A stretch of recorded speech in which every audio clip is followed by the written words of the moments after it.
उत्तराखंड में आज कोरोना के 20 नए मामले सामने आए। वहीं आज उत्तराखंड में कोरोना से 28 मरीज ठीक भी हुए हैं। तो उत्तराखंड की हेल्थ बुलेटिन के अनुसार आज अल्मोड़ा में 1, बागेश्वर में 1, चमोली में 2, चंपावत में 0, देहरादून में 7, हरिद्वार में 0, नैनीताल में 3, पौड़ी गढ़वाल में 2, पिथौरागढ़ में 1, रुद्रप्रयाग में 1, टिहरी गढ़वाल में 0, उधमसिंह नगर में 1, उत्तरकाशी में 1 नया मामला सामने आया। वहीं उत्तराखंड में अब तक कुल मरीजों की संख्या 3,43,330 हो गई है। इसमें से 284 केस अभी भी एक्टिव हैं, जबकि कोरोना से अब तक 7,389 मरीजों की मौत हो चुकी है। बड़ी खबर, चारधाम यात्रा को हाई कोर्ट की हरी झंडी। कोविड प्रोटोकॉल का रखना होगा पूरा ध्यान। तो धामी सरकार के लिए नैनीताल हाई कोर्ट से बहुत बड़ी राहत वाली खबर है यह। हाई कोर्ट ने चारधाम यात्रा पर लगी रोक हटा दी है। हाई कोर्ट ने सरकार से कोविड नियमों का पालन करते हुए चारधाम यात्रा शुरू करने को कहा है। चमोली में जोशीमठ तपोवन बॉर्डर रोड पर 2 सड़क हादसे, 1 की मौत, 2 घायल। तो चमोली तपोवन नीति बॉर्डर रोड पर 2 अलग अलग सड़क हादसों में 1 व्यक्ति की मौत हो गई, जबकि 2 लोग घायल हो गए। पहले हादसे में एटी नाले के पास मालवाहक पिकअप दुर्घटनाग्रस्त हुआ। वहीं दूसरे हादसे में इनोवा कार सड़क से नीचे आ गिरी। जानकारी के मुताबिक पहला हादसा एटी नाले के पास हुआ, जहां मालवाहक पिकअप वाहन दुर्घटनाग्रस्त हो गया। घटना की जानकारी मिलते ही एसडीआरएफ और पुलिस की टीम पहुंची, लेकिन तब तक चालक की मौत हो चुकी थी। पुलिस ने पंचनामा भरकर शव को पोस्टमार्टम के लिए भेज दिया है। दूसरी घटना जोशीमठ और तपोवन के बीच ढाक गांव के पास हुई, जहां एक इनोवा कार सड़क के नीचे जा गिरी। इस हादसे में कार सवार 2 लोग घायल हो गए। चोरों ने 2 मकानों में की लाखों की चोरी, ग्रामीणों ने किया फायर तो हुए फरार।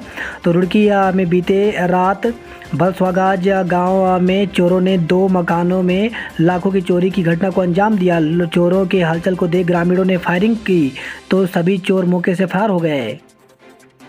कार चलाते ड्राइवर को आई झपकी, पहाड़ से टकराकर हाईवे पर पलटी। तो श्रीनगर से खबर है, कीर्तिनगर के सुयालगढ़ में आज सुबह स्विफ्ट कार दुर्घटनाग्रस्त हो गई। इस हादसे में कार सवार गंभीर रूप से घायल हो गया। घायल को पुलिस ने पास के हॉस्पिटल में भर्ती कराया है। सीएम धामी का अपने बर्थडे पर युवाओं को बड़ा तोहफा, प्रतियोगी परीक्षाओं के लिए आवेदन हुआ फ्री। तो आज 16 सितंबर अपने जन्मदिन के मौके पर मुख्यमंत्री पुष्कर सिंह धामी ने प्रदेश की युवाओं को बड़ा तोहफा दिया है। मुख्यमंत्री धामी ने घोषणा की कि अब उत्तराखंड में बेरोजगार युवाओं को रोजगार के लिए आवेदन करने पर किसी तरह का शुल्क नहीं देना होगा।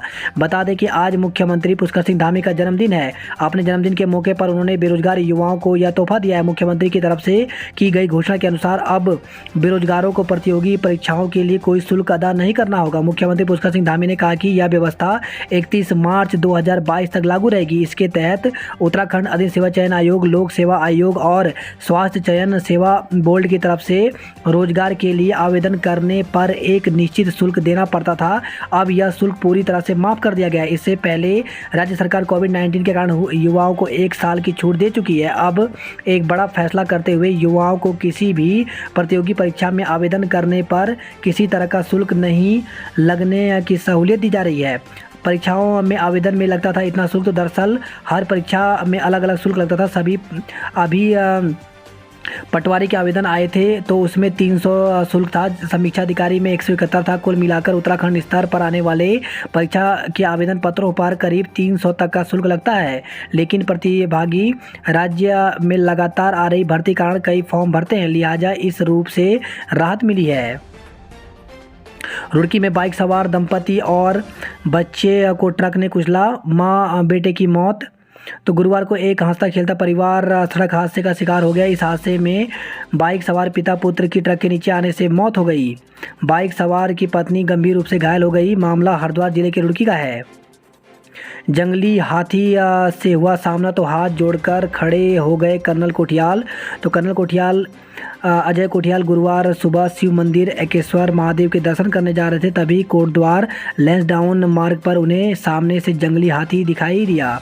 हाथी को देख अजय कोठियाल और उनके साथ जितने भी लोग मौजूद थे, कुछ देर के लिए सभी की सांसें अटक गईं। कर्नल कोठियाल ने हाथी को हाथ जोड़ दिए।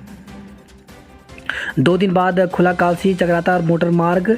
इस वजह से हुई देरी। तो कालसी चक्राता मोटर मार्ग लाल पुल के पास मलबा आने से बंद है, जो अभी तक नहीं खुल पाई है। इससे पहले किसान ने मलबा डालने पर एतराज़ जताया था, जिससे सड़क खोलने में देरी हो रही थी। अब किसान ने मलबा फेंकने पर अपनी सहमति दे दी है। हरिद्वार से खबर आई, बदमाशों ने व्यापारी को गोली मारकर लूटी नकदी, तब्दील शुरू।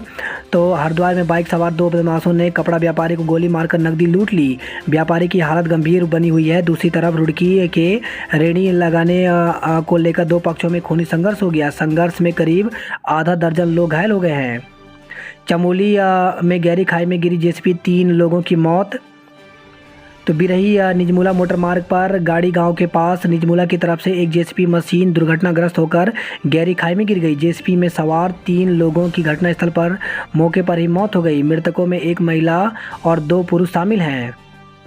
ऑनलाइन शॉपिंग के नाम पर करते थे ठगी, दिल्ली से 3 गिरफ्तार। तो नैनीताल पुलिस ने साइबर ठगी के एक गिरोह का भंडाफोड़ किया है। इस मामले में पुलिस ने 3 लोगों को दिल्ली से गिरफ्तार किया है। गिरोह का चौथा सदस्य फरार है, जिसकी पुलिस तलाश कर रही है। 22 साल बाद भरेगी एफआरआई के ऐतिहासिक भवन की दरारें, 16 करोड़ की लागत से सुधरेगी स्थिति। तो ऐतिहासिक वन अनुसंधान केंद्र एफआरआई के भवन में आई दरारों को भरने का काम 22 साल बाद शुरू होने जा रहा है। इसके लिए पर्यावरण एवं वन जलवायु परिवर्तन मंत्रालय ने 16 करोड़ 86 लाख रुपए स्वीकृत किए हैं।